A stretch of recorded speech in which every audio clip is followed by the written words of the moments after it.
When I was a financial advisor, we used to learn about people's personality types. And one of them was the driver. The driver is the person who comes in and says, I have 20 minutes and we're going to make the most of this 20 minutes. What can you give me? I'm going to make a decision soon. And so you got to move as quickly as this person is.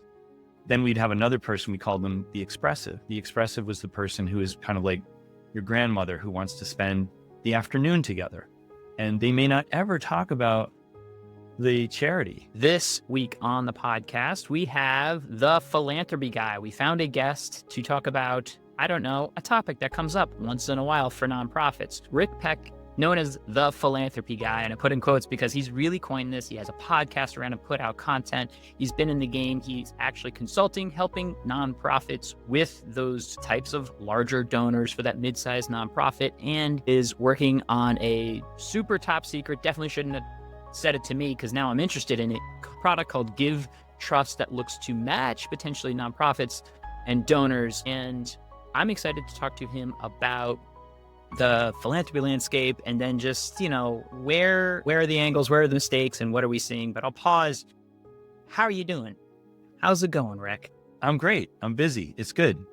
All kinds of things happening. I think in all seriousness, there's a lot of energy around trying to help nonprofits and donors do their best work in the philanthropic space. And every day I show up and my calendar's booked and I just feel like I'm out there trying to do good work and I feel relevant. I feel like what I know is helpful and just trying to meet as many people as possible and make as much impact as I can. So it's all good.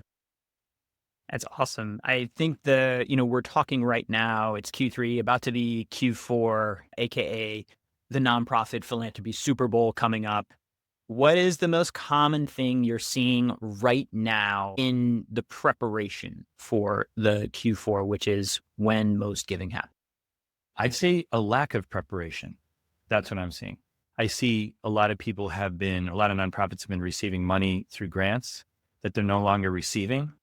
So diversification of revenue has been something they didn't really have to think about before.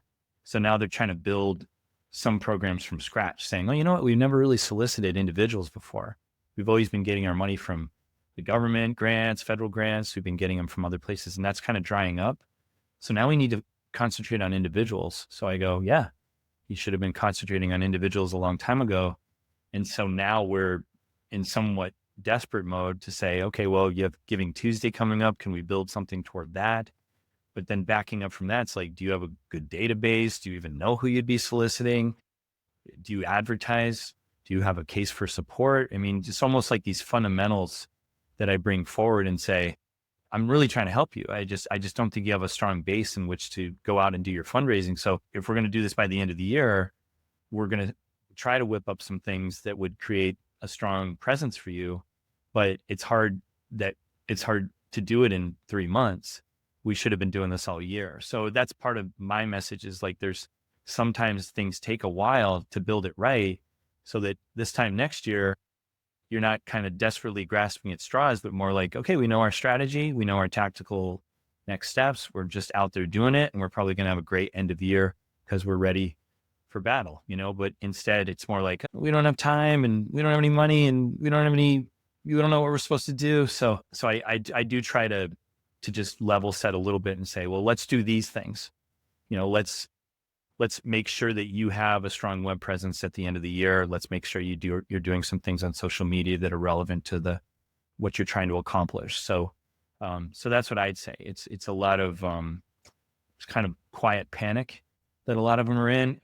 Honestly, end of year or not, they're kind of in this. They're stuck. They're a little bit stuck. The cold start is such a common issue. And in some ways, I don't fault the nonprofit for whom the water was just always magically running down the stream, right? The government grant, the large foundation piece. And why dig a well when the water is running? It's fine. Yeah. Look, it's right there. And it is not really anyone's fault to say like this or that. However, you have heard it enough times, but it's real hard to be pumping water out of a well you're digging at the same time. To that end, step one, like where do you begin? Do you start by racing to get those donors in the funnel or find out where we are in that funnel? Or do you stop and say, what is it that we are asking? What is getting exciting about this mission? Do you sort of crystallize the ask? I do the second part. When I started as a philanthropic consultant about 2.5 years ago, I thought I would just come in and just do tactical stuff. Let's just come in and fix this and fix that. And then I realized what was happening is I'm not sure that the institution is telling its story very well. I'm not sure that they are really encapsulating who they are, where they were, and where they're going. So that message, I felt like we had to kind of back up and say, well, do you even know what you want? Do you know what kind of impact you're looking to make? Do you know how much money you're trying to raise? Or are you just trying to raise money to keep the place afloat? That's a very different type of fundraising than we're going toward this. We're trying to make this type of impact and accomplishment. So I would say that I always start with a case for support, whether or not the institution's going into a capital campaign, because I feel like that's just the home base for everything. It creates, from there, we can absolutely craft our messaging and do everything else. I also talk about non-cash asset donations. That is also a spot that a lot of nonprofits miss. They're always asking for cash, which is one of the smallest asset classes that individuals have, but it's very commonly asked for. It should be on its head. We should turn that around and say, ask for the asset class that most people have, because it best matches probably the financial goals that you have as an institution. So real estate's out there, retirement plans are out there, stocks, bonds, mutual funds, life insurance, cash value, cryptocurrency, tangible personal property. These are all things where there's a serious amount of money there in those particular asset classes. And yet almost universally, I don't see nonprofits asking for those unless they're bigger. They've kind of seen some of these gifts come through, but to proactively ask for these things when you're a small nonprofit, as you say, like cold starting, it's virtually non-existent. I could almost, to the nonprofit, just every single one, I could go to their website and go, yep, I know exactly what I'm going to see here.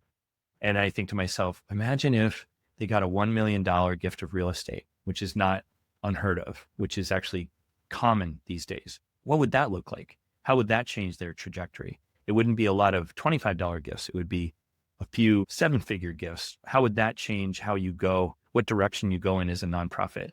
Very, very different kind of conversation. And also very much building the confidence of that nonprofit to say, wow, I didn't think we could do this and we did it.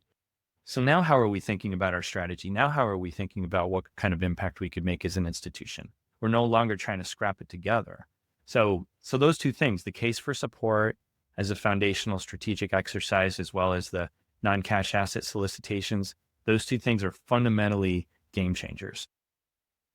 Yeah, it seems to me that like the best intentions can pave the way to like $100 donation instead of $100,000 donation. Can you just sort of unpack that sort of misnomer and mistake that could be made by innocently going out there and being like, hey, please go to our donate form where it's like suggested donation $150. How do you approach that? Or is that like the pathway onto the like, all right, that person donated 100, their capacity is, 10x, 100x. I think there's a lot of nuances to what you just said. So I would never go to somebody and say, go to our website and donate. I would try to start with a conversation with them if I could get it, just to kind of give them the bigger picture. And then as far as their capacity, there are tools and different things out there. There's one group called Donor Abacus, started by a guy named Larry Raff. And he actually talks about, if you have a list of donors or you're working with donors, how do you know that you're not asking for too little? And how do you know if you're not asking for enough? What is that sweet spot? Somewhere in the middle, not too much, not too little. And so he helps with that. And so I would say that it's really about letting the individual know what you're trying to accomplish, trying to ask at the capacity level that they have and the affinity level that they have. And then also realize there are cultivation and stewardship steps that you need to take. Rush into getting married too soon, right? You can't ask necessarily for a big gift on that first visit.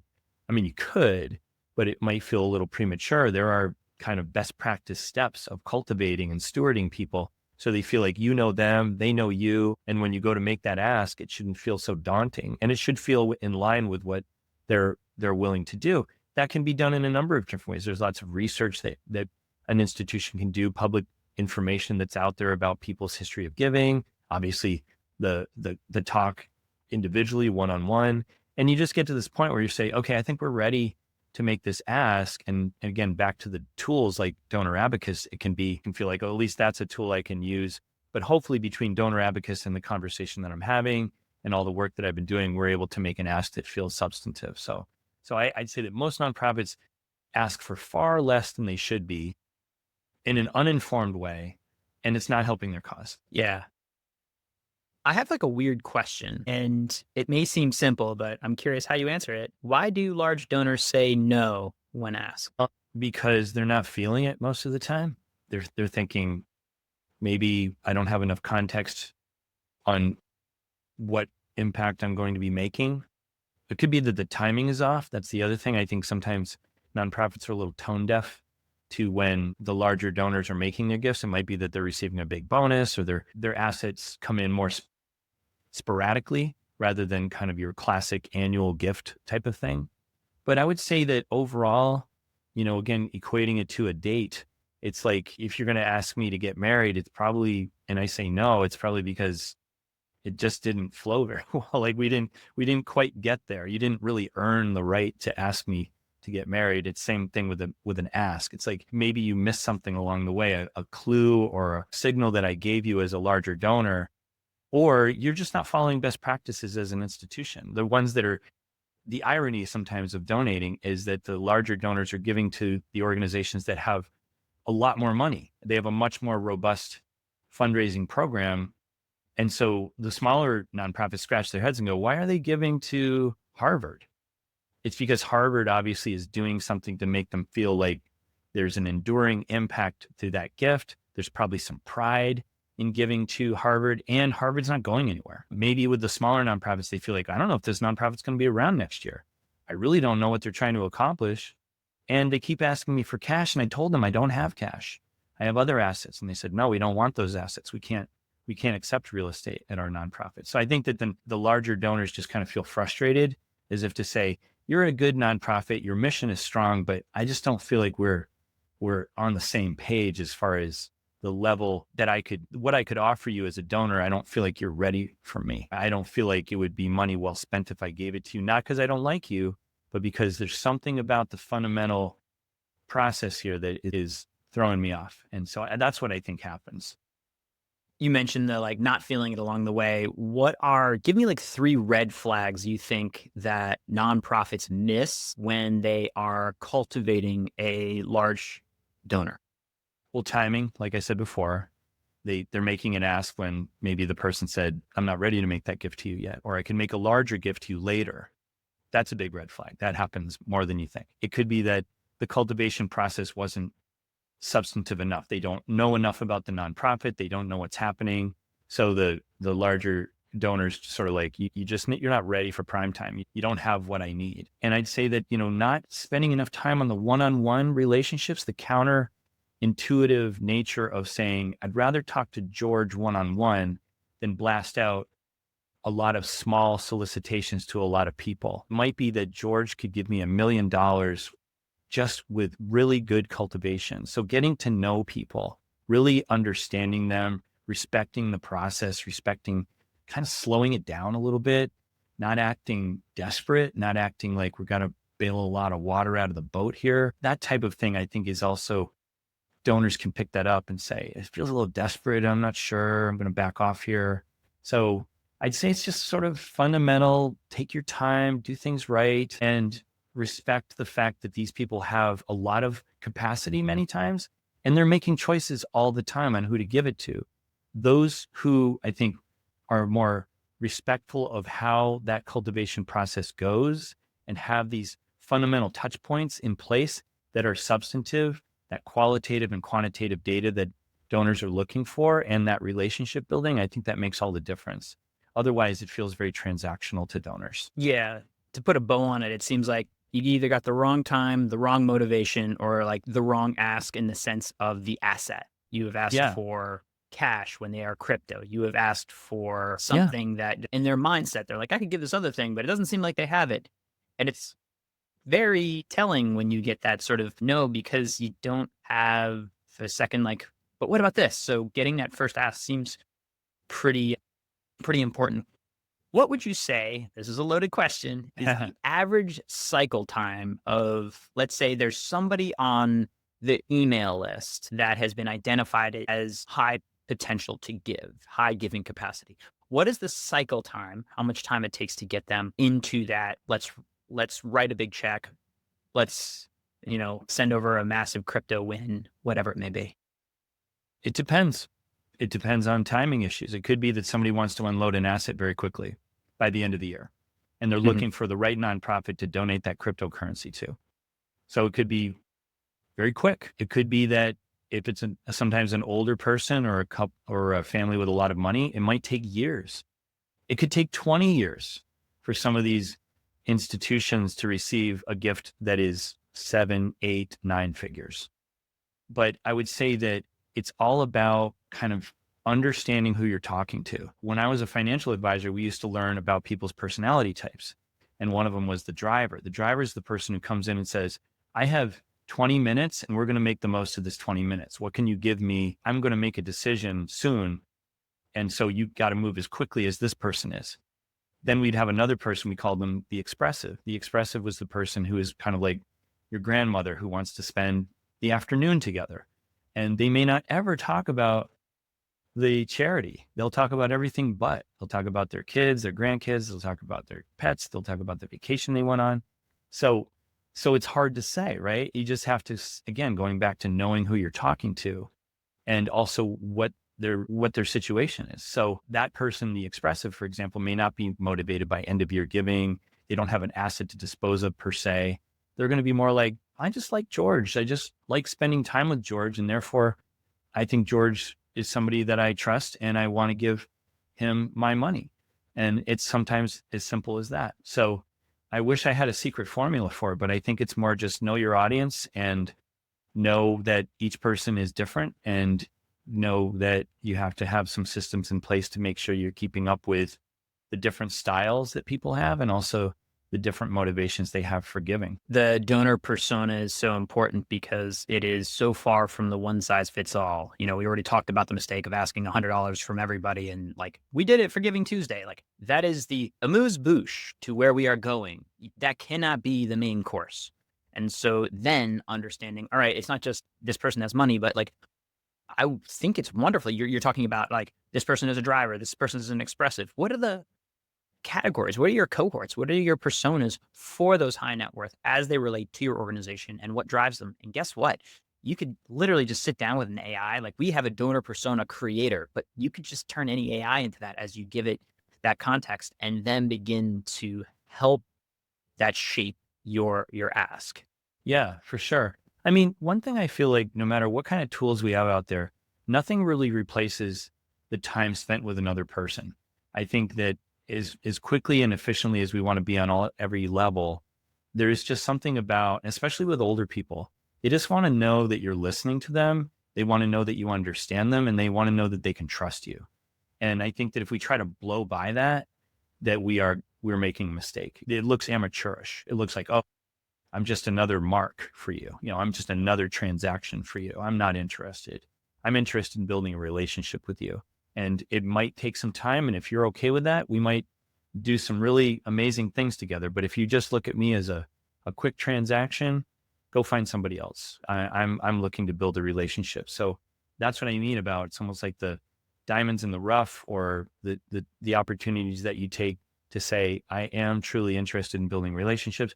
And I realize even as I say this, it's time consuming. There's only so much time we all have. And we do, back to your point about AI, there are efficiencies that are out there, but I'm also saying that sometimes you just need to take the time to be able to go out and drive out to see somebody and spend time with them on their boat or have dinner with them or lunch with them, or even just drop them an email and just say like, I'm thinking about you. And I truly want you to know that I'm here and I want you to feel like you can trust me and that I'm a good steward of this particular institution and that I will be somebody that you'll be proud to be doing business with. Yeah.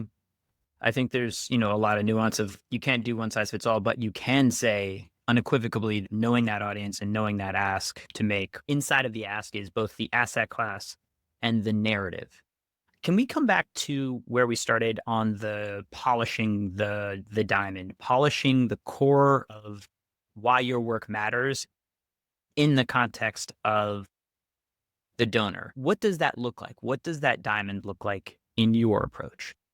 If I'm talking to a donor in particular? You're talking to a nonprofit right now Okay. because, there's this misattributed anecdote of Johnny Ive throwing paper balls at Steve Jobs as a way of explaining how a message is received by an audience. And this is totally like fictionally made up, but never let facts get in the way of a story. The point here is that Jobs is there being like, oh, we got to be messaging this, this, this, and this. And Johnny Ive says, hold on a second, throws him a paper ball, says catch. Jobs catches it. Then he takes like 5 of them, throws them all at once, and he catches none of them. I think a lot of us are throwing a lot of paper balls, us being nonprofits, a lot of paper balls all at once. And so when I come back to what is the paper ball, what is the one diamond that you begin with when you go out there that all roads lead to as a messaging point? How do you define, how do you approach, how do you create that with a nonprofit? Well, I think it goes back to that case for support, that case statement. What is your messaging from that? And then I would say it's the diversification of the way you deliver that message. So it could be that you go out and do those one-on-ones, which I highly recommend. You also put a newsletter out there. You use social media. You do a blog post. You're on a podcast.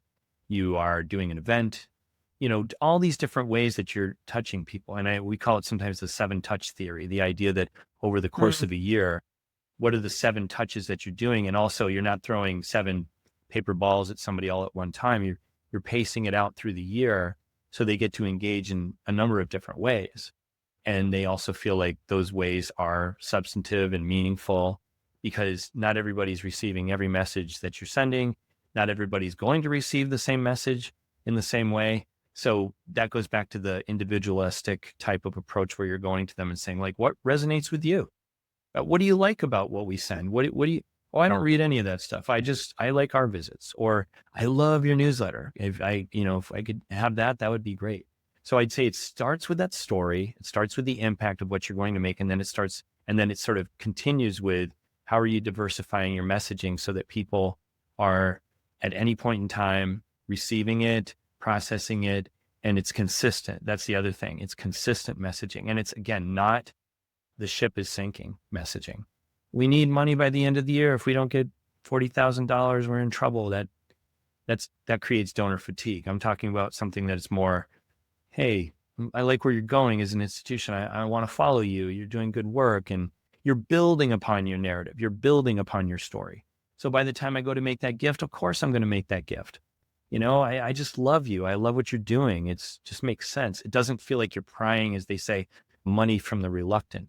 It's more like, by that point, it'd be like, George, you would say, I expected you to ask me for money. I expected you to approach me for this. I wanted you to do that. It wasn't something that I felt like I was begrudgingly giving you money, but more like you've earned it through the cultivation and the touches and the messaging.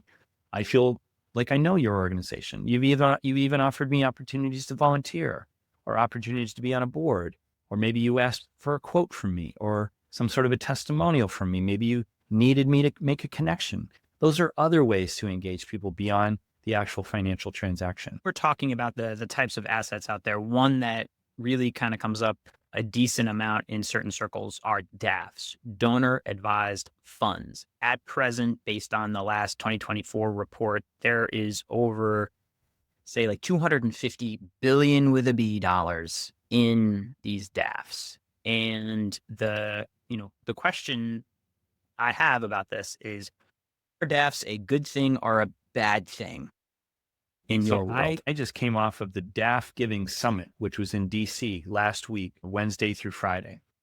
And $250 billion is the number. You're right. Only growing. Are they good or are they bad? This is the way I look at it. They are a tool. They are a container. They hold money. There's a purpose for why people choose a donor advised fund. It could be that they want to take some of these more complex assets that we just talked about and donate them to Fidelity because they know that Fidelity can receive those dollars. So there's that.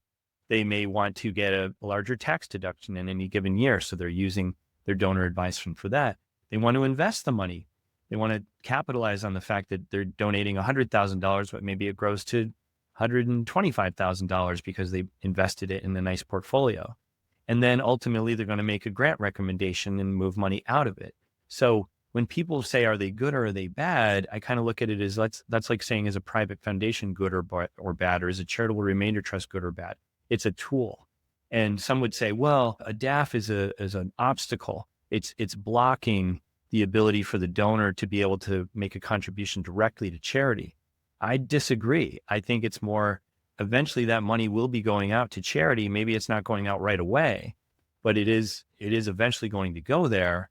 But there is this criticism, I mean, maybe to a little bit to your point around, there's no obligation. There's nothing that the law says a certain amount should be distributed from a DAF in any given year, unlike a private foundation where you have to distribute 5%. DAF, I just gave a talk about this morning.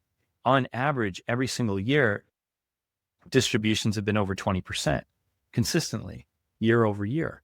So I think of them as, there's a lot of positivity around what donor advised funds are. And stepping back from all of it, it doesn't even matter what I think about it. Donors like them. They're growing for a reason. They're the fastest growing charitable giving vehicle out there.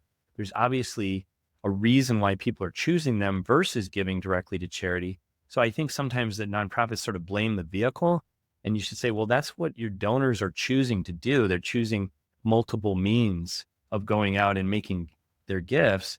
Donor advised funds being one of those tools that they use. Basically don't blame that. It's just more of a choice that your donors are making. And again, if you're going out and talking to these donors and making a compelling case for what you're doing, you never know. They're going to say, here comes my money from my IRA. Here comes the money from my DAF. Here comes the money from my checkbook. Here comes the money from my stock. They're going to choose the place that comes from. So donor advised funds are just one of those places. Yeah, one of those asset classes, representing, I think the stat is like 10% of US giving, but you want to pay attention to where the money is coming from. And so I think sometimes in my mind, it's like, oh, can't we get into like the Fidelities, right? Or can't we get into the Silicon Valley Community Foundation? And it's not that, right? It's the individual is the door, right? You don't go there and be like that. That said, the role of advisors, I think you know a bit about this, play a role when you start to talk about the folks that are in the many millions of dollars, hundreds of millions, billions of dollars. They begin to talk to advisors. They begin to say, hey, give me, and they asking the various DAF holders and advisory boards, give me the short list of organizations doing X in my region. Can you, is that me just like speculating, or is like, no, yeah, that's real? You're talking about like a short list of great nonprofits in a certain region that is kind of on that short list? The role of advisors in guiding this $250 billion, of which plus or minus 20% is distributed every single year and growing as one of the fastest growing sources of philanthropy, is now guided by a handful of advisors. Okay. Yeah. Well, so let me back up and say that my criticism of advisors is, I'm not sure that they're as well-versed in charitable giving as they could be, whether they're CPAs, wealth advisors, or trust and estates attorneys. And that is not me trying to be belligerent about it or mean about it. I'm just saying. Yeah, you're screaming right now. You are like, what's that? You're really going off the rails here, man. I'm going crazy. I'm not trying to yell about this. I don't know. What if I was? If I were, yeah. I think that they could all use a little bit more education. I think that right now, back to DAFs, I've heard advisors as recently as 2 weeks ago at the Future Proof Festival in Huntington Beach, California, say, a lot of our clients are doing more with donor advised funds. They're putting more money into donor advised funds. We need to know more about it. That's what I'm hearing them say. Or I met with a trust and estates attorney who is working with a family that are trying to give away $20 million. And so and then, I'm seeing CPAs who are like, I'm too busy to have that conversation around where to put money. I'm just happy to be able to process your tax return. So I would say that when you talk about they have the capacity, or there's this select few that are guiding the money, I still go back to, what are they doing? How are they figuring out what the best advice looks like? Whether it's the asset to donate, the container to put it in, the nonprofit to donate it to, where are they sourcing that information? And are they finding the best resources to do that? So My critical eye is more like, I know who those people are in my universe. I try to stay very attuned to that. And then I look to those CPAs, wealth advisors, and trust and estates attorneys, and I say, are you partnering with these people? Because they can really guide the conversation in a very positive and holistic and substantive way. But instead of what I fear, which is, well, we'll just give to this or this or this institution because I saw them on the news, or I saw, I'm familiar with them, or I give to them, I give to this institution, so should you. Instead of, stop. What are the values of the person that you're talking to? What do they care about? What are the issue areas that they care about? What is their situation with their family? What is their situation with money? Like, unpack that a little bit with people, and then decide, what asset are we using? What charitable giving vehicle should we consider, or multiple charitable giving vehicles? And then decide, where are we going to disperse that money? So I just think there's a lot of opportunity and a lot of immaturity, I think, in that conversation to get there. And I think the heart of your question is this control a little bit, is it something to fear? And I would say yes. I'd say, how much control is in the hands of a few people, and what kind of advice are they getting? What kind of really strong advice are they getting to be able to make good, solid decisions around their charitable dollars? Yeah. The sort of, you can shake your fist at the sky all you want, at the rain, or realize that like it's time to get a bucket or an umbrella. Unpacking a little, here's where my mind goes when I'm like, oh, look, estate planners, CPAs, wealth advisors. You know what I want to do? I want to start running an ad campaign targeted at them, right? Being like, hey, look at this, amazing story of our nonprofit this year as it impacted the refugees or the youth of this area or the mental health projects. Like, but I want my message in front of those people right meow. Like, Yeah. not yesterday. Like, that might be part of this, like, understanding the spheres of influence that ultimately guide, unfortunately, the fact that we've got a power law, a wealth disparity in our country that then leads to philanthropy, and then leads to the small amount of humans in charge of distributing, but advising that as well. Yeah, agreed. I mean, now on that note, there are programs out there. There's a group called Daylight Advisors that produces something called the Impact Philanthropy Advisor Certification. It's fairly new. It's only been out about a year. It's targeted toward not only philanthropic advisors, but people who are CPAs, wealth advisors, trust and estates attorneys, as if to say, we'd love it if you introduced the conversation. We'd love it if you learned about every part of our 12 modules and became very, very well versed.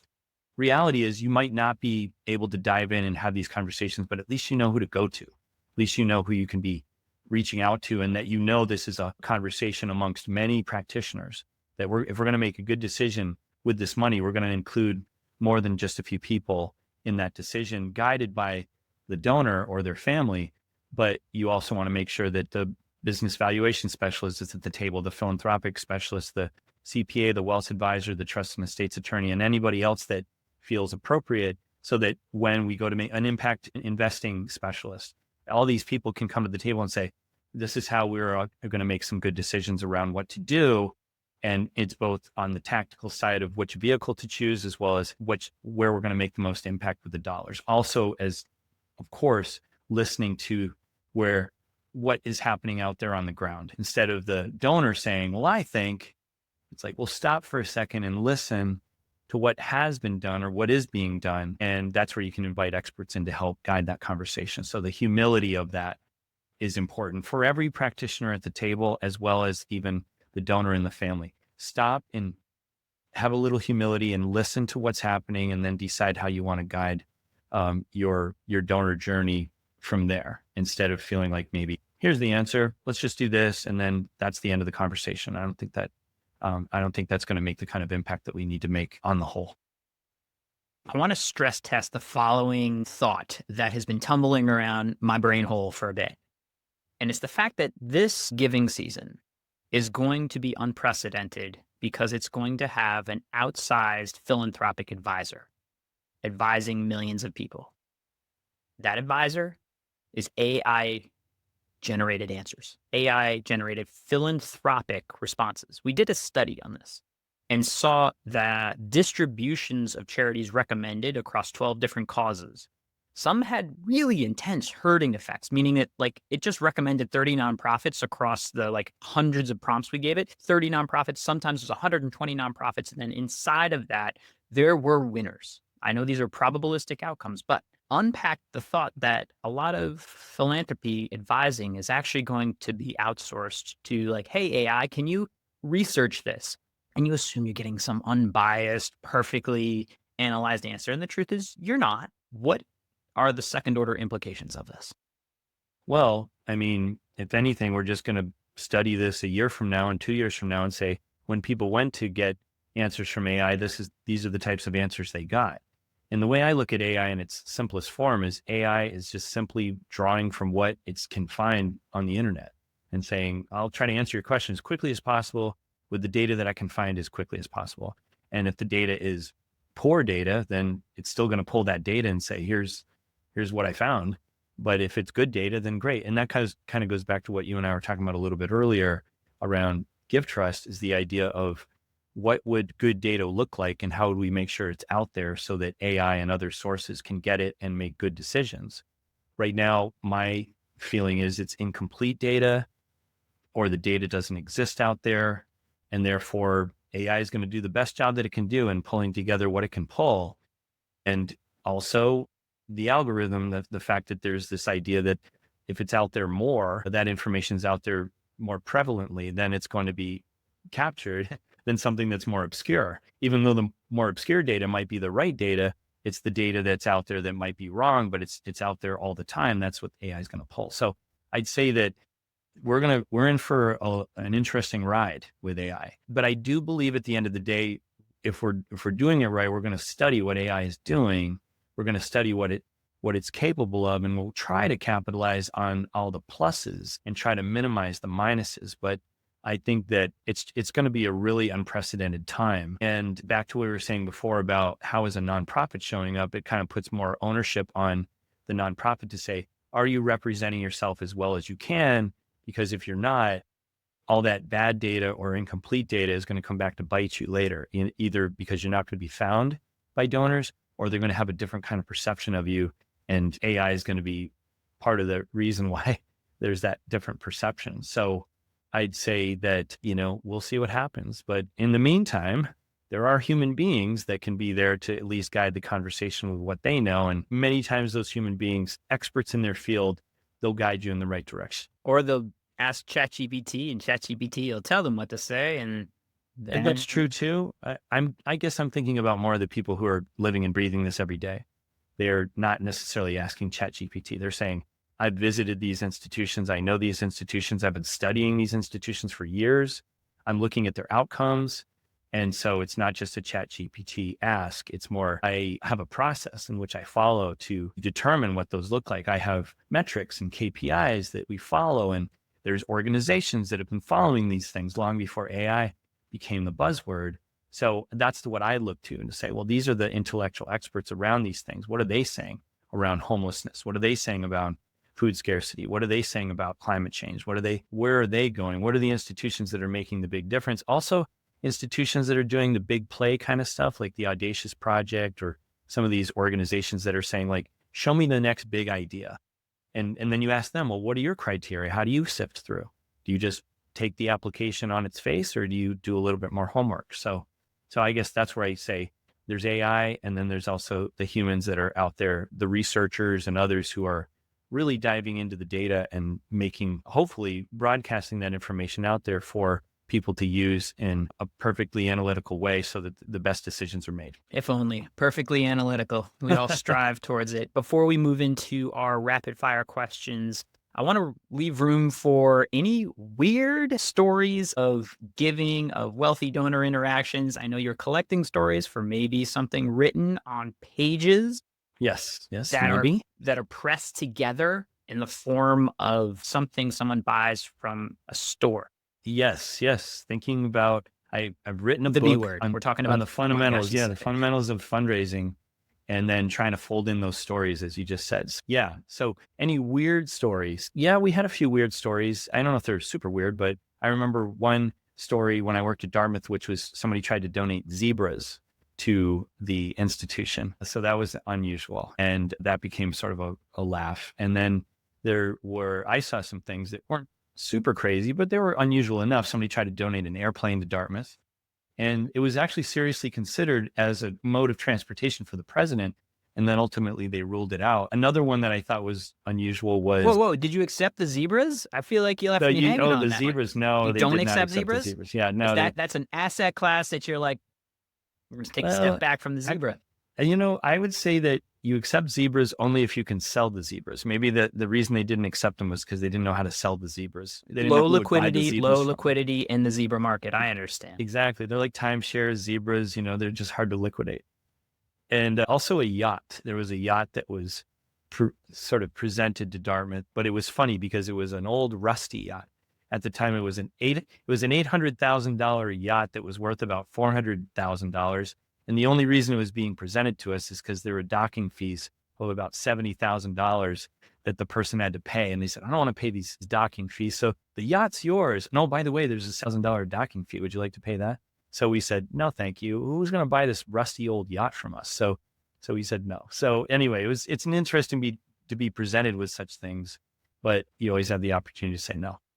Yeah, all that glitters isn't gold. Yeah. No, it's interesting to see what people present, though. One other thing I'll mention, this other woman, she came to me with about $500,000 worth of handbags and clothing in her basement, and she had not even taken the tags off of them. And she said, I got to believe that there's a market for these. So I went to this tangible personal property specialist, and I said, what do you think about this? She goes, well, why don't you take some photos and we'll see what we can do. And so we didn't quite get that far. The woman ended up getting ill and she wasn't able to produce that. But I just thought $500,000 worth of stuff in somebody's basement that she genuinely wanted to donate. She was going to donate it. And then it was our job to try to figure out how to liquidate it. So anyway, you meet all kinds of people. Glad I asked. All right. Rapid fire. Let's see, move through some of these. Okay. What is one tech tool or website that you have started using in the past year? I've used instantly.ai and also Ulink as part of some cold outreach to the nonprofits. And I like it. What are some tech issues you're currently battling? I'd say probably consolidation of all the different channels in which I'm receiving information. How do I consolidate that so I don't feel like I have to open up 8 different ways to receive emails and texts and data and Slack channel comments and things like that? I'd like to solve for that. What is coming in next year that has you the most excited? I think I am excited about the great wealth transfer and the opportunities there around transferring up to $120 trillion over the next several years and what the conversations will look like associated with that. Can you talk about a mistake you made earlier in your career that shapes the way you do things today? Yeah, I used to apologize too much. If I made a mistake, I would say, I'm so sorry, I'm sorry. And my boss came to me and they said, you apologize too much. You make mistakes, you should just move on. Like, you learn from your mistakes and keep going. If you apologize too much, it looks like you're either unsure of yourself or you are just constantly making mistakes. Do you believe nonprofits can successfully go out of business? Yes, I believe they can consolidate with another nonprofit, or they can go out of business for the right reasons. They solve the problem. Or they can just come to the determination that maybe they aren't as relevant as they initially thought they were, or their relevancy has changed. And there's no shame in going out of business. If I were to throw you in the hot tub time machine back to when you started your career, what advice would you give yourself? You know more than you think you do. Keep staying curious. Stay humble. Keep talking to people. Learn as much as you can and do your best work. What is something that you think you should stop doing? I should stop overextending myself and find more people who are good or better at things than I am and work with them either as volunteers or hire them. If I gave you a magic wand to wave across the nonprofit sector, what would that wand do? It would give them the seed money they need to invest in their fundraising best practices. How did you get started in the social impact sector? I was a financial advisor that my wife said, hey, I'm working at Dartmouth College. Do you think there's something here that might interest you? And so long story short, I said, sure, I'll go into becoming an associate director of gift planning and see where that goes. And so then I learned all about working with a nonprofit in academia. And then it kind of led me to hospital work. And then it led me to community foundation work. And now I'm doing more on the ground work. So I would say it was a slow and steady journey toward understanding what social impact looks like.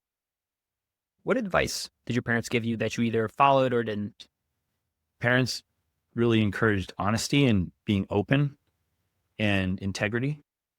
And I saw that demonstrated in the way that they operated, to the point where I didn't really even think about it. And sort of like, this is how you should show up.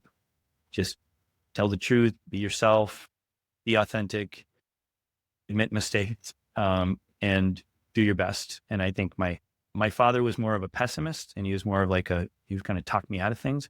But my mother was more of the person who said, you can do anything you want. So in other words, it was almost like I had the angel and the devil on my shoulder, and I had to decide for myself, what should I do? I've gotten sort of the more critical advice, and I've gotten more of encouraging advice. So which should I go for? So I've kept that with me to this day.